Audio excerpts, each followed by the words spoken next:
Ayan, good day mga Kalipify. Ngayong araw tuturuan kayo ng ating bagong wardrobe na si Mordecai. Bago tayo mag-start, papakita ko muna sa inyo yung ating mga parts.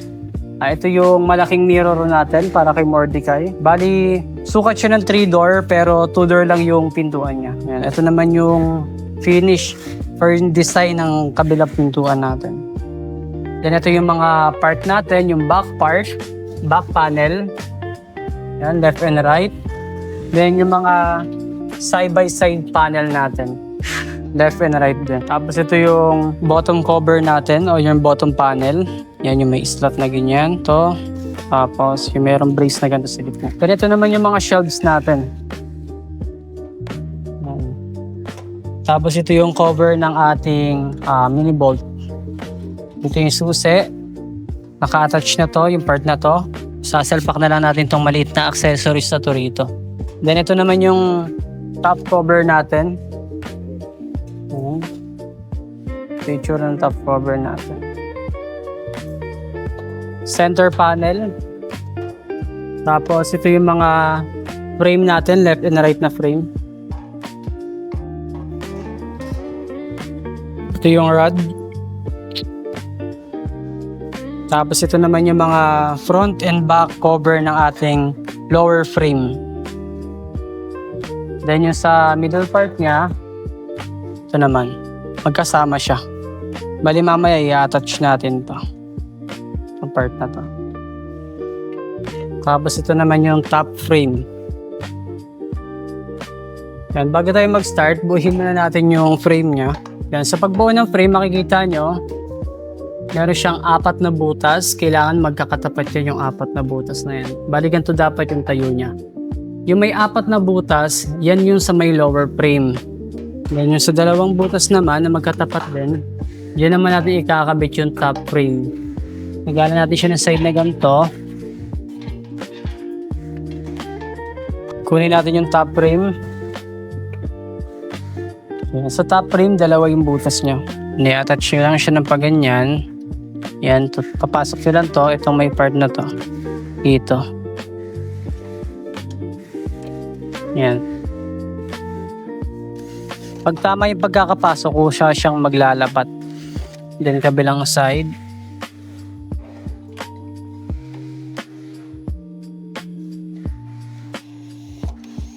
Yan. Bago tayo magtuloy, pakita ko muna sa inyo yung mga accessories natin. Meron tayo dito mga screw, magnet, susi ng pintuan natin na sliding, angle bar para sa mga footing natin na deroskas. Ito yung na-adjust. Then ito yung isa sa mga part ng ating mini bolt. Ito yung lock pati screw niya. Then ito yung mga screws natin. Okay, balik tayo. After ng ibabaw, kabilang side.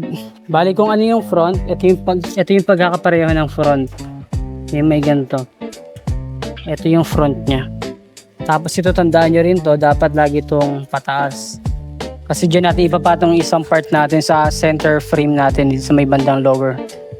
Yan, dapat pa ganyan yung kabit niya. Kung nasa loob ka na ito, dapat paharap siya sa'yo. Yan, itong may slot.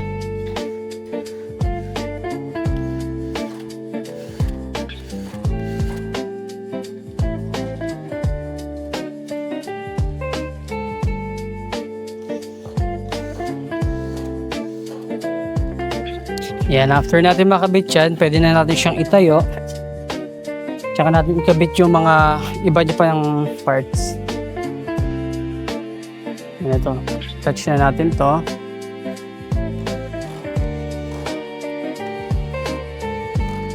Yan, ito yung next natin ikakabit. Ito ang back part ng ating lower frame. Yan, dapat magkakatapat to yung slot na to. Kasi may ipapatong tayo dyan.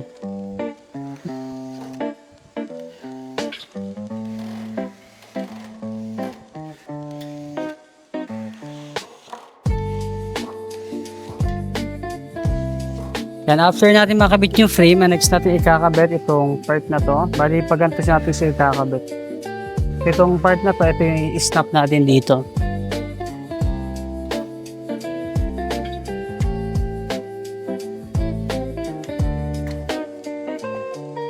Yan, pasok muna natin yung kabilang side.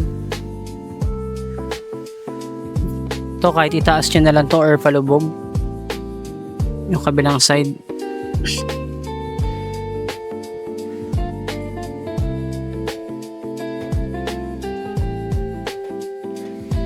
Yan, make sure lang na nakatungtong siya rito sa kabilang side.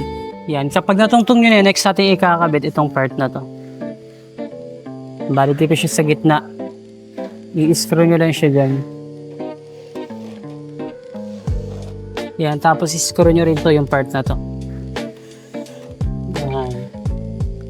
Yan, naayos na natin or na-fix na natin tong pinaka-frame niya. Ang next natin gagawin, pagdudugtungin natin tong back panel. Yan, bali nasa likod yung screwhan na ito.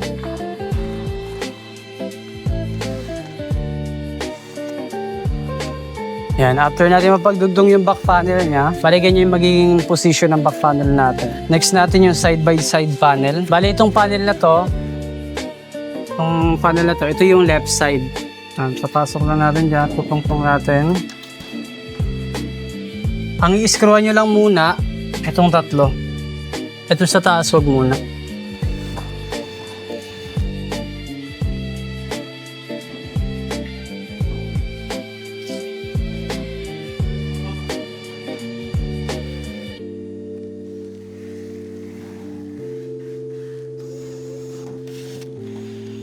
Then after natin makabit yung side-by-side panel, tsaka natin isasalpak ng frame. Yan, bali, ito yung magiging itsura ng pagsalpak natin. Ito yung pinaka-mukha niya. Yan, ipasok na natin siya sa loob ng panel. Tapos, ito kailangan nakalapat siya. Sa baba. Kabilang side. Yan, sa kabilang side. And after natin makabit ng frame natin, next natin kakabit yung top cover. Yung top cover guys, itong meron slot na to. Yung ganyang itsura. Yan, ito yung nasa may bandang harapan. Yan, bago natin ikabit yung top cover, i-release nyo muna itong pinakataas na screw. Yan, tsaka nyo ikabit itong top cover.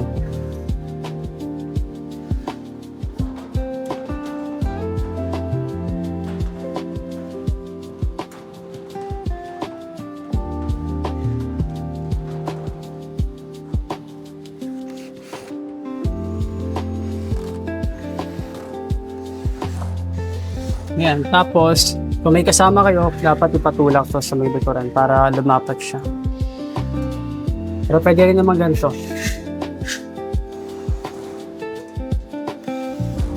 Yan, tsaka nyo ngayon ibalik yung screw na tinanggal nyo kanina.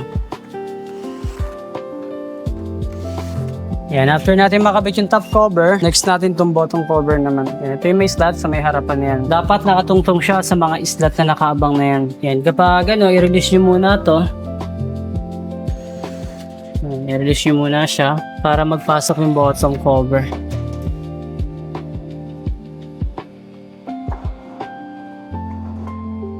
Yan, kailangan nakatungtong siya. Yun. Yan, kapag natungtong na siya, tsaka nyo ibalik ulit yung screw na nirelease ninyo. Yan, kapag na-fix nyo na yung buong base niya, kabit nyo naman ngayon yung footing. Sa pagkabit nito guys, kailangan itong may space na to, paloob to. Ito yung nakalabas. Yan ito. Ito nasa loob dapat to. Ito yung nasa labas. Ito na siya. May mga nakaabang naman na siyang butas dyan. Sisentrohin nyo na lang.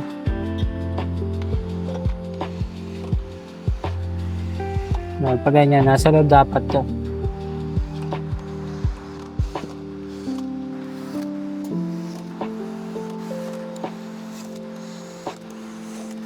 Then after natin makabit yung mga handlebar natin, tsaka naman natin ito ipapasok. Ito yung adjustable na footing para kung sakaling hindi pantay yung surface, dito na kayo mag-a-adjust. Pasok.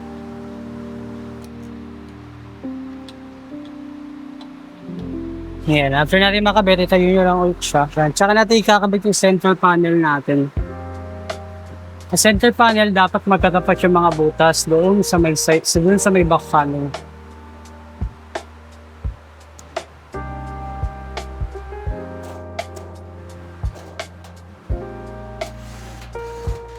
Tsaka tayo magkakabit ng mga shelves. Pag hindi siya pantay, tulad nito, sa kabilang side siya.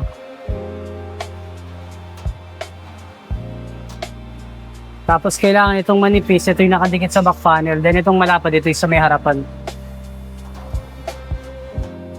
Ito tayo sa mas mahaba. Then ulit yung manipis na part sa may back panel, then yung makapal sa may harapan.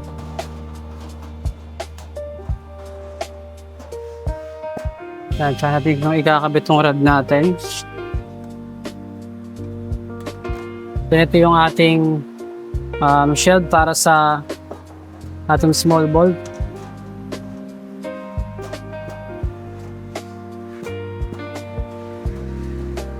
Yan, siya natin ito ipapasok. Pagpasok na ito, papat pa ganti. Yan.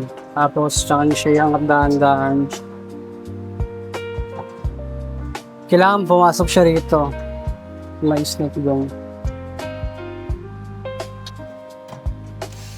Tapos, screw niya ilalim. Yan.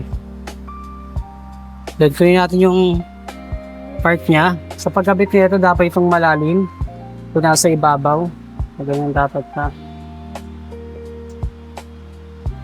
Tapos susundan nyo yung gawin natin ng susian. Ay, at pag ganyan yung tura yan. Pag nakatayo ito, dapat nakababa ito. Yan, tapos pasok nila itong ano.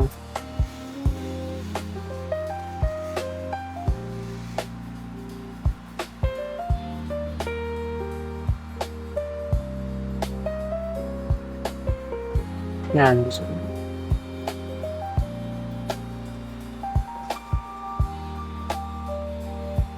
Then ikapit natin itong mga magnetic natin na magnet. Ito.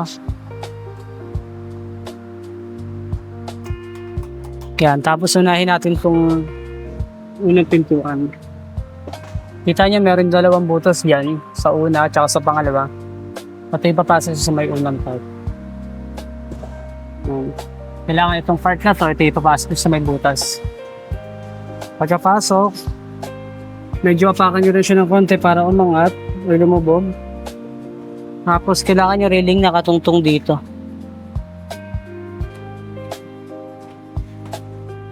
Para mag-smooth yung ano niya, pag-slide. Then kabila. Ganyan lang ulit, kailangan itapat nyo sa butas dito.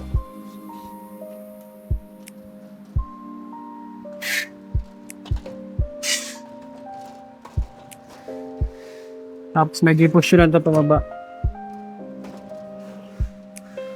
Tapos make sure na nakatungtong yung railing.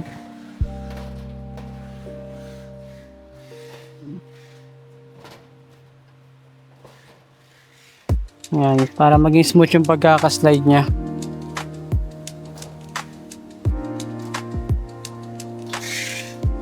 Kapag tama yung pagkakalagay nyo ng railing dito sa may part na to, smooth yung pagka-slide niya. Yan, tsaka nyo ikabit yung susian. Yan. Tapat-tapat siya.